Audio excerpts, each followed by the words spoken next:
বিসমিল্লাহির রহমানির রহিম। প্রিয় অনার্স প্রথম বর্ষের শিক্ষার্থীবৃন্দ, আশা করি তোমরা সবাই ভালো আছো। আল্লাহর রহমতে এবং তোমাদের তো আমি ভালো আছি, আলহামদুলিল্লাহ। শহীদ জিয়া রহমান ডিগ্রি কলেজ কর্তৃক আয়োজিত অনলাইন ক্লাসে তোমাদের সবাইকে স্বাগত জানাচ্ছি। আমি শাহানা ফেরদৌসী শম্পা, প্রভাষক, রাষ্ট্রবিজ্ঞান বিভাগ, শহীদ জিয়া রহমান ডিগ্রি কলেজ, জামালপুর।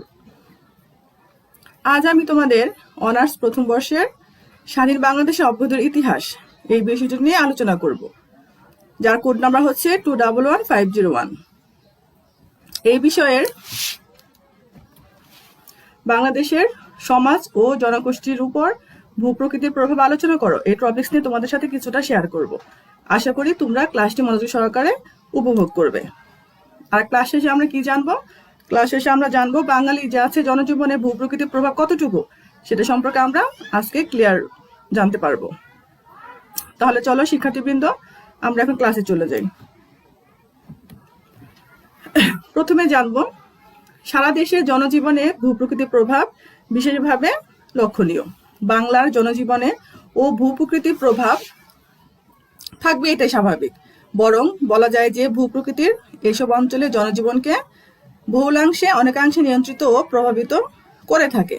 কি সামাজিক, কি সাংস্কৃতিক, কি ধর্মীয়, কি রাজনৈতিক, এমনকি অর্থনৈতিক জীবনে ভূপ্রকৃতির প্রভাব বিশেষভাবে লক্ষ্য করা যায়। মানুষের সাথে প্রকৃতির একটি অবিচ্ছেদ্য ও অকৃত্রিম সম্পর্ক রয়েছে, এটা আমরা সবাই জানি। এই প্রকৃতির ছায়াতলে মানুষ জন্মগ্রহণ করে, বয়স্ক প্রাপ্ত হয় এবং এই প্রকৃতির তলে মানুষ একদিন জীবন শেষ হয়ে যায়, বয়স্ক প্রাপ্ত হয়ে মারা যায়। এই প্রকৃতির কারণে মানুষের ভিন্নতা আমরা অনেক আগে লক্ষ্য করেছি, ভিন্নতাও পরিলক্ষিত হয়। প্রকৃতির কারণে যেমন কোনো অঞ্চলে মানুষ সাহসী হয়, উদ্যমী হয় এবং কর্মঠ হয়ে থাকে, আবার এই প্রকৃতির কারণে কোনো অঞ্চলে মানুষ হয় অলস এবং অকর্মঠ। প্রকৃতির কারণে কোনো অঞ্চলে অধিবাসী খুব সহজেই তাদের জীবন জীবিকা নির্বাহ করতে পারে, আবার এই প্রকৃতির কারণে কিন্তু অনেক অঞ্চলে মানুষ অনেক কষ্ট করে পরিশ্রম করে জীবিকা নির্বাহ করে।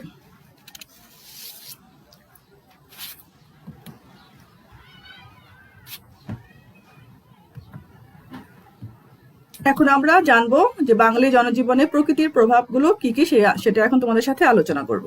এক নম্বর আছে, দেখো, অর্থনৈতিক কার্যবলীর উপর ভূপ্রকৃতির প্রভাব। অর্থনৈতিক কার্যবলীর উপর ভূপ্রকৃতির প্রভাব। 2 নম্বর, মানুষের জীবনযাত্রার উপর ভূপ্রকৃতির প্রভাব। মানুষের জীবনযাত্রার উপর ভূপ্রকৃতির প্রভাব। 3 নম্বর, সাংস্কৃতিক বা চারিত্রিক বৈশিষ্ট্যের উপর ভূপ্রকৃতির প্রভাব। সাংস্কৃতিক বা চারিত্রিক যে বৈশিষ্ট্য আছে সেটার উপর ভূপ্রকৃতির প্রভাব। 4 নম্বর, রাজনৈতিক ও জনজীবনের উপর ভূপ্রকৃতির প্রভাব।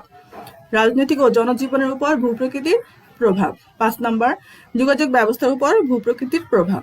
যোগাযোগ যে ব্যবস্থা আছে তার উপর ভূপ্রকৃতির প্রভাব।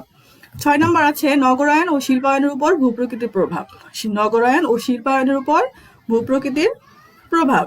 7 নম্বর, অপরাধ প্রবণতার উপর ভূপ্রকৃতির প্রভাব। 8 নম্বর আছে, পেশা নির্বাচনের উপর ভূপ্রকৃতির প্রভাব। 9 নম্বর আছে, ভাষাগত প্রভাব। এবং 10 নম্বর লাস্ট আছে, শিক্ষার উপর প্রভাব। এখন আমরা এগুলার ডিটেলস তোমাদের সাথে কিছুটা শেয়ার করব। প্রথমে আছে, দেখো, অর্থনৈতিক কার্যবলীর উপর ভূপ্রকৃতির প্রভাব। বাংলাদেশের ভূপ্রকৃতি এদেশে অর্থনৈতিক যে অবস্থা আছে সেটাকে প্রভাবিত এবং নিয়ন্ত্রিত করে থাকে। গ্রীষ্ম বর্ষাকালে বঙ্গোপসাগর থেকে আগত যে দক্ষিণ পশ্চিম মৌসুমী বায়ু আসে, এই বায়ু প্রভাবে পাহাড়ে বাধাপ্রাপ্ত হয়ে ব্যাপক বৃষ্টিপাত ঘটায়। এই বায়ু কি করে? পাহাড়ে বাধাপ্রাপ্ত হয় এবং ব্যাপক বৃষ্টিপাত ঘটিয়ে থাকে। এই বৃষ্টির ফলে বাংলাদেশ কৃষিকাজে অভাবনীয় উন্নতি লাভ করে। এই বৃষ্টির জন্য কিন্তু বাংলাদেশের কৃষি যে ব্যবস্থা আছে সেটা অনেক উন্নতি লাভ করে। শীতকালে উত্তর ও পূর্ব পশ্চিমে বায়ু এসব পাহাড়ে প্রবাহিত হয়। শীতকালে কি হয়? উত্তর এবং পশ্চিম থেকে, উত্তর পূর্ব থেকে মৌসুমী বায়ু এসব পাহাড়ে আবার বাধাগ্রস্ত হয় এবং সামান্য বৃষ্টিপাত ঘটায়। ফলে শীতকালে বাংলাদেশে প্রচুর পরিমাণ রবি শস্য জন্মে। বাংলাদেশে সমতল ভূমি ও বহু নদ নদী থাকায় সড়ক, রেল ও জলপথে পরিবহনে বেশ উন্নতি হয়েছে। বাংলাদেশে কি অনেক সমতল ভূমি আছে, আবার এদের অনেক নদী আছে। নদী থাকার কারণে সড়ক পথ, রেলপথ এবং জলপথের পরিবহনের অনেক উন্নতি হয়েছে। দেশের মোট উৎপাদিত কাঠের 60% এই বনভূমি থেকে সংগ্রহ করা হয়। দেশে মোট উৎপাদিত যে কাঠ আছে সেটা 60% বনভূমি থেকে আমরা সংগ্রহ করতে পারি। 2 নম্বর আছে, মানুষের জীবনযাত্রার উপর ভূপ্রকৃতির প্রভাব।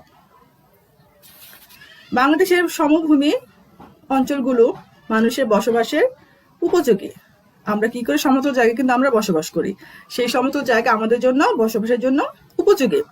বসবাসের উপযোগী বলে এখানকার জনবসতি ঘন, বসবাস উপযোগী আছে, এই জন্য কি আমরা এখানে সবাই বসবাস করতে চাই। এই অঞ্চলে মানুষেরা অল্প পরিশ্রমে জীবিকা নির্বাহ করে। আমরা কিন্তু আছি যে সমতল ভূমিতে আমরা অল্প পরিশ্রম করে জীবিকা নির্বাহ করে থাকি। পরিশ্রম কম বিধায় এখানকার মানুষ অলস প্রকৃতির এবং পরিশ্রম বিমুখ হয়। পরিশ্রম কম থাকার কারণে এই অঞ্চলের মানুষগুলো কি হয়, সমতল অঞ্চলের মানুষগুলো অত্যন্ত কি হয়, অলস প্রকৃতির হয়, কাজ করতে চায় না এবং শ্রম বিমুখ, কাজের প্রতি তাদের অনীহা হয়ে থাকে। আমাদের দেশে অনেক লোক কঠোর পরিশ্রম করে, তারা কঠোর পরিশ্রম করে পরিশ্রমের মাধ্যমে অর্থ উপার্জনের তুলনায় অল্প পরিশ্রমের মাধ্যমে অর্থ উপার্জন করতে চায়। তারা বেশি পরিশ্রম করতে চায় না, অল্প পরিশ্রমের মাধ্যমে তারা অনেক অর্থ উপার্জন করতে চায়। পাহাড়ি অঞ্চলে মানুষরা অনেক কঠিনভাবে জীবন জীবিকা নির্বাহ করে, তারা অনেক পরিশ্রম করে, তাদেরকে অনেক এগিয়ে যেতে হয়। 3 নম্বর আছে সাংস্কৃতিক বা চারিত্রিক বৈশিষ্ট্য উপর ভূপ্রকৃতির প্রভাব। ভূপ্রকৃতির প্রভাব মানুষের সাংস্কৃতিক জীবনেও পড়ে। ভূপ্রকৃতির ফলে পাহাড়ি অঞ্চলে সাংস্কৃতিক চর্চা এক ধরনের হয়ে থাকে, আবার সমভূমি সমতল অঞ্চলের সাংস্কৃতিক চর্চা এবং চারিত্রিক বৈশিষ্ট্য এক এক ধরনের হয়ে থাকে। পাহাড়ি অঞ্চলের লোকেরা সাংস্কৃতিক চর্চা আরেক উপায়ে করে থাকে। পাহাড়ি অঞ্চলের লোকেরা নিজস্ব সংস্কৃতি আছে, সেই সংস্কৃতি চর্চা করে থাকে, আবার সমভূমি এলাকার লোকেরা নিজেদের সাংস্কৃতিক চর্চায় তারা অভ্যস্ত হয়ে থাকে। তারপরে দেখো আছে 4 নম্বর রাজনৈতিক ও জনজীবনে ভূপ্রকৃতির প্রভাব। বাংলাদেশের মৃদু আবহাওয়া ও দেশের মানুষকে প্রকৃতভাবে কোমল ও শান্ত স্বভাবে গড়ে তুলেছে। বাংলাদেশের যে মৃদু আবহাওয়া আছে সেটা দেশের মানুষকে কি করে প্রকৃতিগতভাবে কোমল এবং শান্ত মনের অধিকারী করে তোলে। ভূপ্রকৃতি বাঙালি জনগোষ্ঠীর পরোপকারী ও অতিথিপরায়ণ হয়ে থাকে। ভূপ্রকৃতির বাঙালি জনগোষ্ঠী যারা আছে তারা পরোপকারী এবং অতিথিপরায়ণ হয়ে থাকে। আবার ঝড় বৃষ্টি বন্যা জলোচ্ছ্বাস নদী ভাঙন এগুলো যে আছে এগুলো প্রকৃতি দুর্যোগের সাথে লড়াই করে এদেশের মানুষকে কি করতে হয়, বেঁচে থাকতে হয়। প্রকৃতি দুর্যোগের সময় ধৈর্যের সাথে ধৈর্যকে ধারণ করে তারা কি করে বাংলা মানুষ সকল পরিস্থিতি মোকাবেলা তাদের করতে হয়। 5 নম্বর দেখো যোগাযোগ ব্যবস্থার উপর ভূপ্রকৃতির প্রভাব। আমরা জানি বাংলাদেশ নদীমাতৃক দেশ। আমরা কি জানি বাংলাদেশ একটি নদীমাতৃক দেশ। এই নদীমাতৃক দেশ বলে এখানকার নিচু অঞ্চলে মানুষেরা যোগাযোগের মাধ্যমে নৌকা লঞ্চ স্টিমার ইত্যাদি, এখানে মানুষের যোগাযোগ মাধ্যম কোনগুলো আছে, নৌকা লঞ্চ স্টিমার, এগুলো দিয়ে যানবাহনের মাধ্যমে তারা শহরে আসে, সমতল ভূমিতে আসে। এইসব অঞ্চল দিয়ে নৌপথে পণ্য পরিবহন তারা বেশি করে থাকে। সমতল অঞ্চলে নদীগুলোর উপর সেতু নির্মাণ করা হয়। যে সমতল অঞ্চলে যে আছে সেগুলো কি করা হয়, সেতু নির্মাণ করা হয়।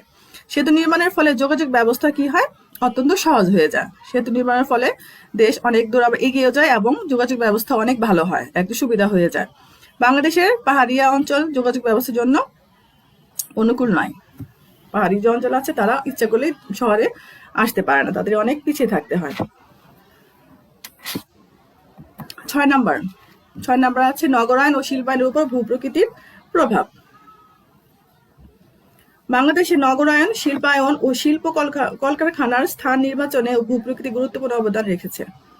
বাংলাদেশের যে নগরায়ন আছে শিল্পায়ন এবং শিল্প যে কারখানা আছে সেগুলো স্থান নির্বাচনে ভূপ্রকৃতি অত্যন্ত গুরুত্বপূর্ণ অবদান রেখেছে। কিন্তু সাধারণত নদীর তীরে এদেশের শহরগুলো গড়ে উঠেছে। নদীর তীরে কি হয়, এদেশের শহরগুলো গড়ে উঠেছে।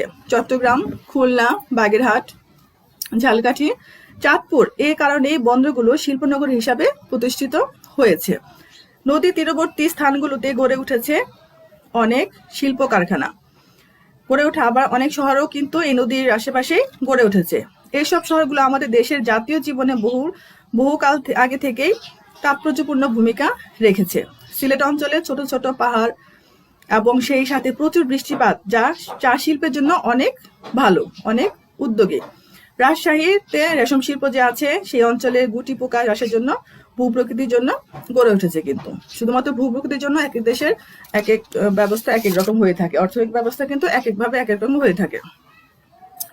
তারপর 7 নম্বর অপরাধ প্রবণতার উপর ভূপ্রকৃতির প্রভাব।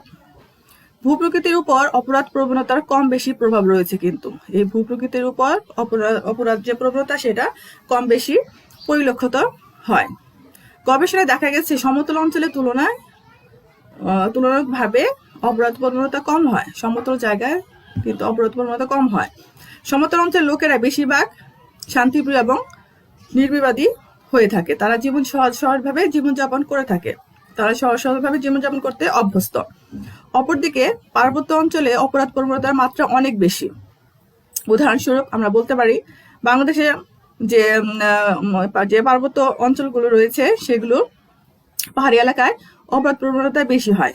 পাহাড়িরা দুর্গম ভূমি যে আছে সেটা মানুষ লুকিয়ে থাকা সহজ বলে অপরাধীরা কি করে খুন, ধর্ষণ, হত্যা, লুণ্ঠন ইত্যাদি করে পালিয়ে থাকতে পারে।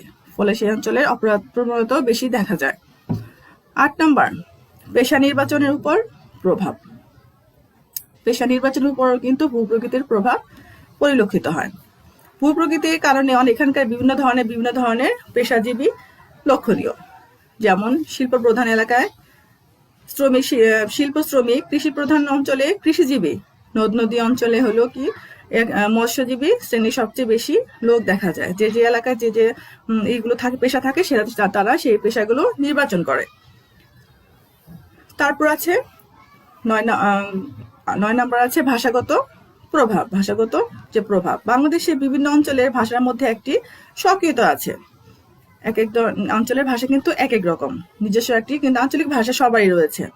আর একটি ভূপ্রকৃতির বিভিন্নতার একই রকম ভাষাও কিন্তু এক রকম হয়ে থাকে। যেমন পাহাড়ি অঞ্চলের ভাষা এবং সমভূমি অঞ্চলের মানুষের মধ্যে অনেক ভাষা পার্থক্য দেখা যায়। 10 নম্বর, শিক্ষার উপর প্রভাব। ভূপ্রকৃতির প্রভাব বাংলাদেশের শিক্ষা ব্যবস্থার উপর কিন্তু অনেক প্রভাব ফেলছে। পাহাড়ি অঞ্চলের লোকেরা শিক্ষার প্রতি কম গুরুত্ব দেয়, কেননা তাদের অনেক কষ্ট করে জীবনযাপন করতে হয়। অন্যদিকে সমতল ভূমি যারা আছে তারা লোকেরা ওরকম ভাবে গুরুত্ব কিন্তু দেয় না, কারণ তাদের অনেক সময় পায় তারা কি করে অতি কষ্টে জীবনযাপন করতে হয় না। এর জন্য তাদের শিক্ষা অনেক সময় পায়, শিক্ষা লাভ করে তারা অনেক দূর এগিয়ে যেতে পারে। এই হলো শিক্ষার্থী বৃন্দ আজকের তোমাদের টপিক নিয়ে আলোচনা। আশা করি তোমরা বুঝতে পেরেছো। যদি না বুঝতে পারো তাহলে আমার সাথে তোমরা যোগাযোগ করবে, আমাকে ইনবক্সে তোমরা মেসেজ করে জানাতে পারো কোনো সমস্যা হলে। আর পরবর্তী ক্লাস দেখার আমন্ত্রণ রইল। সে পর্যন্ত তোমরা ভালো থাকো, সুস্থ থাকো। সবাইকে ধন্যবাদ। আল্লাহ হাফেজ।